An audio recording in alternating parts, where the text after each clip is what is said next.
Aktar minn 500 investitur Tork għaddejjin b'negozju f'Malta f'setturi differenti mill-qasam finanzjarju għal dak ta' kostruzzjoni.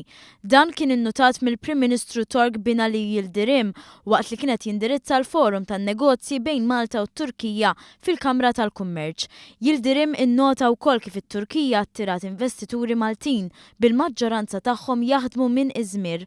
U f'dan l-isfond li Yildirim sostna li hemm setturi li ż-żewġ pajjiżi jistgħu jaħdmu iżjed mill-qrib fosthom is-settur finanzjarju tal-e-commerce, dak marittimu u edukattiv. Fil-qasam edukattiv il-Prim Ministru Tork Yildirim esprima x-xewqa tal-Gvern Tork li jgħin 25 miljun student Tork jitgħallem l-Ingliż.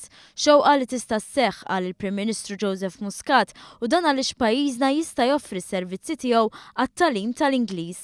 Joseph Muscat qal li l-50 sena relazzjoni bejn iż-żewġ pajjiżi trid tkompli tissaħħaħ. Napprezza ħafna l-investituri Torok f'pajjiżna nemmen li hawnhekk sabu t-tieni dar tagħhom qal il-Prim Ministru Malti lill-Prim Ministru Tork. Fil-Kamra tal-Kummerċ tkellmu wkoll Ministri tal-Gvern Malti u dak Tork kif ukoll uffiċjali tal-assoċjazzjonijiet li jirrappreżentaw in-negozji.